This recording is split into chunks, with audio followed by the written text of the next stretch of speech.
ഒരു വീടിൻ്റെ ഏറ്റവും പ്രധാനപ്പെട്ട പോർഷനിൽ ഒന്നെന്ന് പറയുന്നത് ആ വീടിൻ്റെ കിച്ചണാണ്.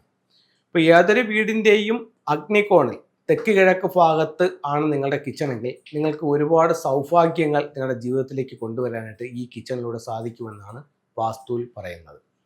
അപ്പോൾ നമുക്ക് കിച്ചണിൽ മെയിനായിട്ട് ശ്രദ്ധിക്കേണ്ട ഒരു 5 കാര്യങ്ങൾ. അപ്പം കിച്ചൺ നമുക്ക് ആദ്യം എവിടെ കൊണ്ടുവരണം? തെക്ക് കിഴക്ക് ഭാഗത്ത് കൊണ്ടുവരണം. തെക്ക് കിഴക്ക് ഭാഗത്താണ് നിങ്ങളുടെ കിച്ചണെങ്കിൽ ഒന്ന്, റെഡ് കളർ ഒരു കിച്ചണിലും പാടില്ല. തെക്ക് കിഴക്കിലായാലും കിച്ചൺ ഏത് ദിക്കിലും ആയിക്കോട്ടെ, പക്ഷേ അതിനകത്ത് റെഡ് കളർ പാടില്ല. നമ്മൾ ഒരുപാട് പ്രോഗ്രാമിൽ പറയുന്നുണ്ട് റെഡ് കളർ എന്ന് പറയുന്നത് ഒരു ഫയർ എനർജിയാണ്. അപ്പോൾ ഓൾറെഡി കിച്ചണിലുള്ളത് ഫയർ എനർജിയാണ്. അപ്പോൾ നമ്മൾ വീണ്ടും അവിടെ റെഡ് കൊടുക്കുമ്പോൾ ആ ഫയർ എനർജി കൂടും. അപ്പോൾ ഫയർ എനർജി ഓവർ ആകുമ്പോൾ അഗ്നിബാധ ഉണ്ടാവാനുള്ള സാധ്യത കൂടുതലാണ്.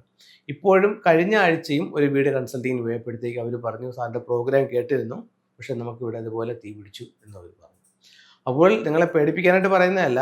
അപ്പോൾ അത്തരത്തിലുണ്ടെങ്കിൽ നിങ്ങൾക്ക് ഏതെങ്കിലും രീതിയിൽ അതിനെ ഒന്ന് മറയ്ക്കുന്നത് നല്ലതായിരിക്കും.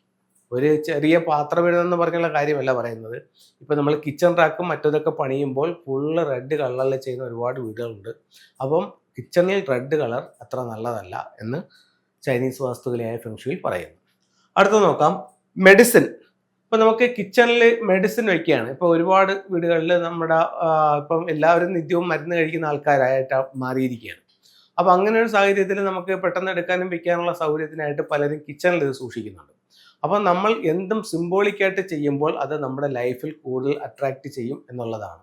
അപ്പം നമുക്ക് മെഡിസിൻ കിച്ചണിൽ വെക്കുമ്പോഴത്തേക്കെന്ന് പറഞ്ഞു കഴിഞ്ഞാൽ നമ്മൾ ഭക്ഷണം കഴിക്കുന്ന കണക്ക് എപ്പോഴും ഉള്ള കാലം മൊത്തവും നമ്മൾ മരുന്ന് കഴിക്കുന്ന ഒരവസ്ഥയിലേക്ക് പോകാനുള്ള സാധ്യത ഉണ്ടെന്ന് ഫെങ്ഷുയിൽ പറയുന്നു.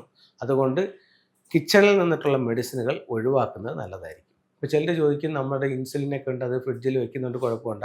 അത്തരം കാര്യങ്ങൾ ഇരിക്കട്ടെ, അല്ലാതെ ബാക്കിയുള്ളത് കഴിയുന്നതും ഒഴിവാക്കുന്നതാണ് നല്ലത്. അപ്പം നമുക്കിതിനകത്ത് പറയുന്ന എല്ലാ കാര്യങ്ങളും നമുക്ക് പാലിക്കാൻ പറ്റിയെന്ന് വരില്ല.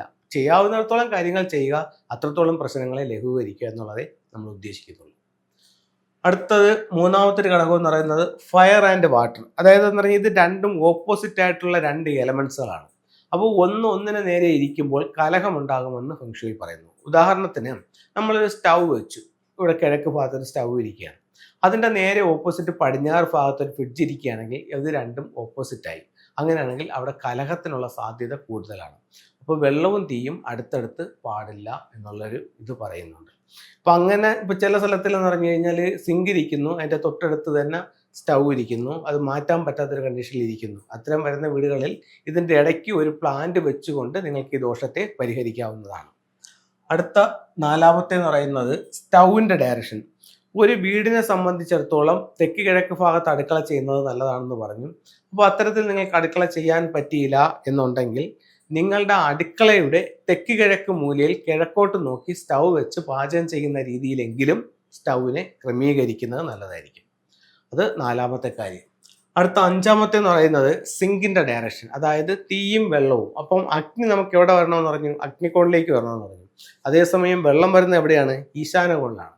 അപ്പോൾ നമ്മളിതൊരു അടുക്കളയിലേക്ക് കൊണ്ടുവരുമ്പോഴോ ആ അടുക്കളയുടെ സൗത്ത് ഈസ്റ്റ് കോർണറിൽ ഈസ്റ്റ് ഫേസ് ചെയ്ത് കുക്കിംഗ്, അതിൻ്റെ നോർത്ത് ഈസ്റ്റ് കോർണറിൽ സിങ്കും. അപ്പം അത് ബാലൻസ്ഡ് ആയി.